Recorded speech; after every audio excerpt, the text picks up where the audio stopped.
கிறிஸ்துவுக்குள் பிரியமான அன்பு சகோதர சகோதரிகளுக்கு எனருமை ஆண்டவரும் உலக இரட்சகருமாகிய எம்பெருமான் இயேசு கிறிஸ்துவின் நாமத்தினாலே நான் உங்களை அன்பாய் அழைக்கிறேன். இந்த நேரத்திலே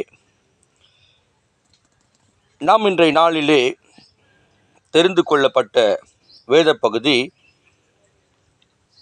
ரோமருக்கு எழுதின புஸ்தகம் 5ஆம் அதிகாரத்திலே 8ஆம் வசனம் 9ஆம் வசனத்தை வாசிக்க கேட்கப் போகிறோம். நாம் பாவிகளாய் இருக்கையில் கிறிஸ்து நமக்காக மரித்ததினாலே தேவன் நம்மேல் வைத்த தமது அன்பை விளங்க பண்ணுகிறார். அல்லேலூயா. முதலாவது, நாம் பாவிகளாய் இருக்கையில் எப்படி நாம் பாவம் செய்திருந்தோம், எப்பொழுது நாம் பாவம் செய்திருந்தோம் என்று பார்க்கும் பொழுது, நம்முடைய முன்னோர்களின் மூலமாக வருகிறதான அந்த பாவங்கள் நம்மேல் சுமத்தப்பட்டிருக்கிறது. ஆகையினாலே ஆண்டவர் இங்கே வார்த்தையிலே எப்படி குறிப்பிடுகிறார்? நாம் பாவிகளாய் இருக்கையில் கிறிஸ்து நமக்காக மரித்ததினாலே தேவன் நம்மேல் வைத்த தமது அன்பை விளங்க பண்ணுகிறார்.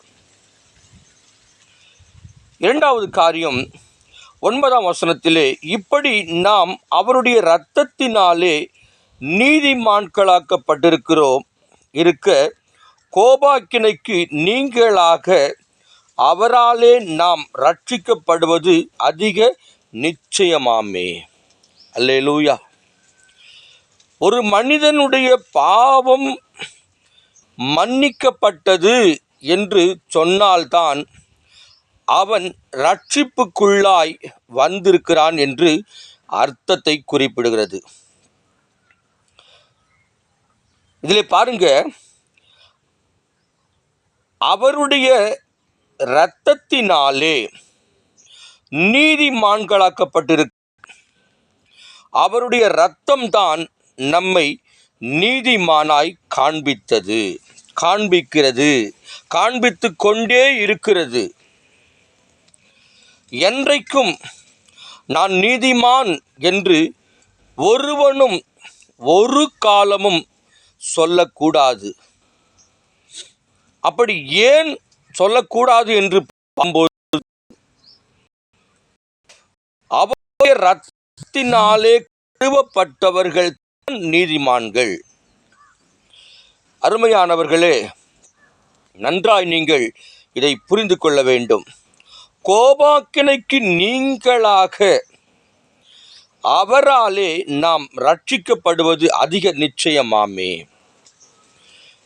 நம்மேல் விழுந்த கோபாக்கினை, நம் முன்னோர்கள் மீது விழுந்த கோபாக்கினை, முதலாவது பாவம் நம்முடைய முன்னோர்கள் மூலமாக வந்து சேர்ந்தது.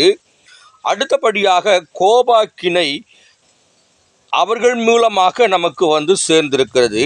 ஆனால் இந்த இரண்டையும் அவர் நீங்களாக்கி ரட்சிக்க அதிக நிச்சயமாமே. யார் இதை நீங்களாக்க முடியும் என்று சொல்லி பார்க்கும் பொழுது, இயேசு மாத்திரமே இவைகளை நீங்களாக்கி நம்மை ரட்சிக்க முடியும். முதலாவது, பாவம் மன்னிக்கப்பட்ட பிறகுதான் நாம் ரட்சிக்கப்படுவது அதிக நிச்சயமாய் இருக்கிறது. யார் மூலமாக ரட்சிக்கப்படுகிறோம்?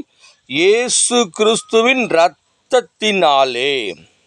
அவருடைய இரத்தம் பரிசுத்த இரத்தம், அவருடைய இரத்தம் மாசற்ற இரத்தமாயிருக்கிறது. அவருடைய தழும்புகளில் இருந்து நாம் குணமாக்கப்பட்டிருக்கிறோம். ஒவ்வொரு காயமும் அவர் நமக்காய் பட்டிருக்கிறார். பிரியமானவர்களே, நாம் ரட்சிக்கப்பட்டோம் என்று அதிகமாய் நாம் மார்த்தட்டி சொல்கிறோம் அல்லவா? எப்படி ரட்சிக்கப்பட்டோம்? யார் மூலமாய் ரட்சிப்பு நமக்கு இந்த கிடைத்தது என்று பார்க்கும் பொழுது அவருடைய இரத்தத்தினாலே நாம் ரட்சிக்கப்பட்டு இருக்கிறோம். எனக்கு அருமையான தேவ ஜனங்களே, சிறிது நேரம் நாம் சிந்திப்போம் என்று சொன்னால், நாம் முதலாவது பாவிகளாய் இருக்கையில் எல்லோரும் பாவம் செய்து தேவ மகிமை அற்றவர்களாகி நாம் காணப்பட்டிருந்தோம். கிறிஸ்து நமக்காக மரித்ததினாலே, இயேசு கிறிஸ்து நம்முடைய பாவங்களுக்காக அவர் மரித்தார். அவருடைய இரத்தத்தினாலே நாம் நீதிமான்களாக்கப்பட்டிருக்கிறோம். முதலாவது காரியம். இரண்டாவது, கோபாக்கினையிலிருந்து நாம் விடுதலை அடைந்திருக்கிறோம். பிரியமானவர்களே, ஒரு நாளும் நீங்கள் இதை மறந்துவிடக்கூடாது. எப்படி ரட்சிக்கப்பட்டீர்கள் என்று சொன்னால், ஏதேதோ காரணங்களை அவர்கள் சொல்கிறார்கள். ஆனால் உண்மையாகவே வேதம் நமக்கு கற்பித்திருக்கிறது. இன்றைய நாளிலே ரட்சிக்கப்படுவதற்கு அவருடைய இரத்தம் நமக்காய் இந்த பாவப்பட்ட பூமியிலே, தள்ளப்பட்ட இந்த பூமியிலே, சபிக்கப்பட்ட இந்த பூமியை ஆண்டவருடைய இரத்தம் சிந்தினபடினாலே இது ஆசீர்வாதமாய் மாறினது. பிரியமானவர்களே,